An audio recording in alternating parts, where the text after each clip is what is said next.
आप सभी को प्रणाम। सामूहिक स्वाध्याय का समय हो गया है। आप सभी शांत चित्त होकर बैठें। दोनों हाथ गोदी में, आंखें बंद। गायत्री महामंत्र हमारे साथ साथ दोहराएंगे। ओम भूर्भुवः स्वः तत्सवितुर्वरेण्यं भर्गो देवस्य धीमहि धियो यो नः प्रचोदयात्। हमारा युग निर्माण सत्संकल्प समझदारी, ईमानदारी, जिम्मेदारी और बहादुरी को जीवन का एक अविच्छिन्न अंग मानेंगे। परम पूज्य गुरुदेव और वंदनीय माता जी के सूक्ष्म उपस्थिति में आज का स्वाध्याय। आज के स्वाध्याय में हम कल के ही क्रम को आगे बढ़ाते हैं। इसमें गुरुदेव लिखते हैं कि क्या विशेषता है। इन सब बातों को देखते हुए प्रश्न उपस्थित होता है कि ऐसे आश्चर्यजनक कार्यों का मूल स्रोत क्या है, यह शक्ति कहाँ से आती है और किस प्रकार काम करती है। मंत्रों की शब्द रचना पर मामूली तौर से दृष्टिपात करने से यह पता नहीं चलता कि इसके उच्चारण में ऐसी क्या विशेषता है जिसके द्वारा यह अद्भुत शक्ति उत्पन्न हो जाती है। मंत्रों की वाक्यावली में से कोई ऐसा महत्वपूर्ण अर्थ नहीं निकलता कि जिसके आधार पर उसकी विशेषता के निहित होने का अनुमान लगाया जा सका। मोटी बुद्धि से सरसरी तौर से देखने से मंत्रों का मर्म समझ में नहीं आता, परंतु गंभीरतापूर्वक विवेचन करने से वस्तु स्थिति का पता चल जाता है। शब्द एक सजीव पदार्थ है। जो भी शब्द हमारे स्वर मंत्र से निकलता है वह ईथर तत्व में एक प्रकार कंपन उत्पन्न करता है। यह कंपन उस उच्चारण करने वाले मनुष्य की इच्छा शक्ति और धारणा के अनुसार बलवान और निर्बल होते हैं। पृथक पृथक रूपों में अक्षर का स्वरूप अदृश्य जगत में बनता है और एक प्रकार से शब्दावली को एकत्रित कर देने से उसका विशिष्ट स्वरूप बन जाता है। अक्षर विज्ञान के आचार्य इस बात को जानते और मानते हैं कि अमुक प्रकार के अक्षरों का एक समूह अमुक प्रकार का कंपन उत्पन्न करता है और वह इस प्रकार का हानिकारक और लाभकारक प्रभाव उत्पन्न करता है। जैसे शहद और घी दोनों ही मामूली खाद्य पदार्थ हैं, परंतु यदि वे बराबर मात्रा में मिलाकर खाए जाए तो बड़े घातक प्रभाव उत्पन्न करते हैं। उसी प्रकार अमुक अक्षर का उच्चारण अमुक अक्षर के बाद करने से क्या फल होता है, उस विज्ञान का सूक्ष्म परीक्षण करने के बाद मंत्रों के अक्षर की रचना इस प्रकार की गई कि उसमें अमुक प्रकार का ही प्रभाव उत्पन्न हो सके। ओम ह्रीम ह्रूम श्रीम क्लीम यदि एकाक्षरी मंत्र अपना विशेष महत्व रखते हैं। कंठ के स्वर यंत्र के जिस स्थान से यह अक्षर निकलते हैं उसमें कुछ अलौकिक विशेषता होती है।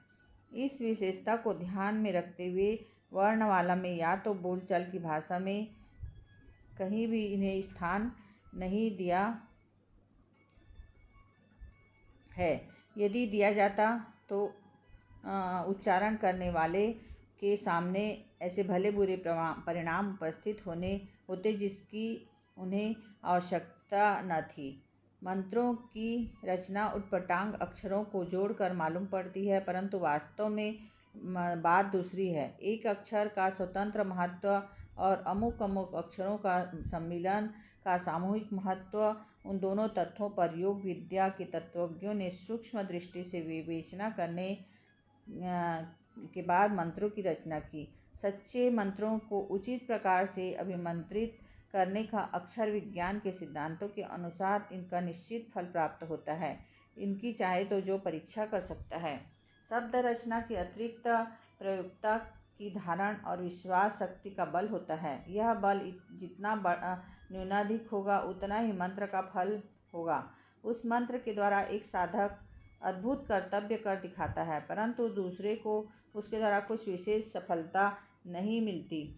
इसका कारण प्रयोक्ता का विश्वास और मनोबल है। जिसके मन में अपने मंत्र के ऊपर अविचल श्रद्धा है उसका प्रयोग असफल हो नहीं सकता, किंतु जिसका मन शंका से शंकित रहता है, संकल्प विकल्प किया करता है, उसको सफलता प्राप्त होना दुर्लभ है।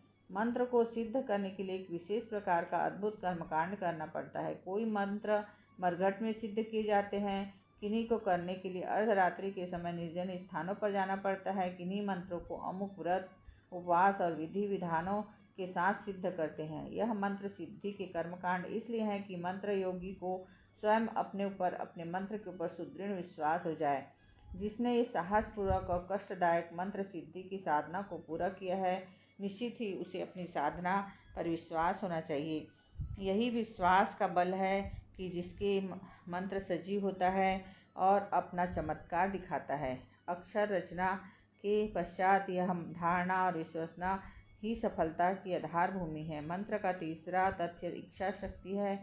कार्य सिद्धि के लिए प्रयोक्ता की तीव्र इच्छा होना आवश्यक है। प्रयोग के साथ साथ अपनी संपूर्ण मानसिक शक्तियों को एक स्थान पर एकत्रित करके सफलता की उत्कंठा आकांक्षा में अपना मनोबल लगाना पड़ता है। विभिन्न दिशाओं में काम करने वाली शक्तियाँ जब एक दिशा में मिल जाती हैं तो उसी प्रकार अचरज भरा कार्य हो जाता है। जैसे आतिश शीशे के थोड़े ही क्षेत्र में बिखरी हुई सूर्य किरणें एक स्थान पर एकत्रित होकर आग जलने लगती है। मंत्र की सफलता के यह 3 अभ्यंतरिक तथ्य हैं। चौथा तथ्य बाहरी है, वह भी इन तीनों की सतह ही आवश्यक और महत्वपूर्ण है। यह चौथा तत्व यह है कि जिस आदमी के ऊपर यह प्रयोग किया जाए उसको मंत्र की शक्ति पर विश्वास हो। कम से कम इस बात की सूचना तो अवश्य ही हो कि मेरे ऊपर कुछ मांत्रिक प्रयोग किया जा रहा है। मेजोरियम विद्या का जिन्हें ज्ञान है वे पाठक जानते हैं कि जब तक सामने वाला व्यक्ति कुछ झेप न जाए तब तक उसे नियंत्रित नहीं किया जा सकता। कोई कठोर मनोभूमि का आदमी दृढ़तापूर्वक कह दे कि मेरे ऊपर कोई मेजोरियम नहीं कर सकता तो उसका प्रभाव मिलाना कठिन है। मंत्र योग और मेजोरियम एक ही पेड़ की 2 शाखाएं हैं। इसमें भी यही सिद्धांत काम करता है। यदि सामने वाला व्यक्ति को विश्वास होगा कि मेरे ऊपर कोई कारगर प्रयोग हो रहा है तो निश्चित ही उसके ऊपर प्रयोग होगा, और यदि उसे पता ना हो या विश्वास न हो तो मंत्र का पूरा फल नहीं मिल सकता। कारण यह है कि मंत्र योग भी एक ऐसा योग है। योग का अर्थ जोड़ के लिए कम से कम 2 संख्या जरूरी होती है।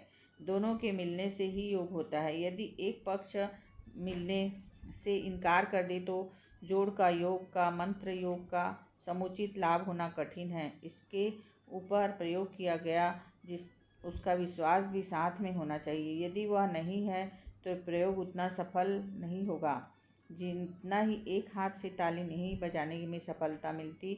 जो प्रयोक्ता सदाचारी, संयमी, सद्भावना युक्त है, जिन्हें अपनी साधना पर विश्वास है, जो दूसरों को अपने प्रभाव में लाने की कला से परिचित हैं, उनके मंत्र कभी झूठे नहीं होते।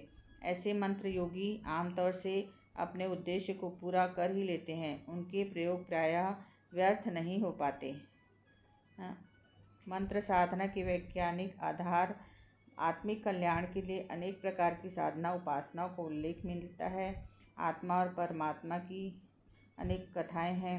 इसको हम कल डिटेल में पढ़ेंगे। आज का स्वाध्याय हम यहीं तक पूरा करते हैं। आप सभी भाई बहनों को पुनः प्रणाम। धन्यवाद।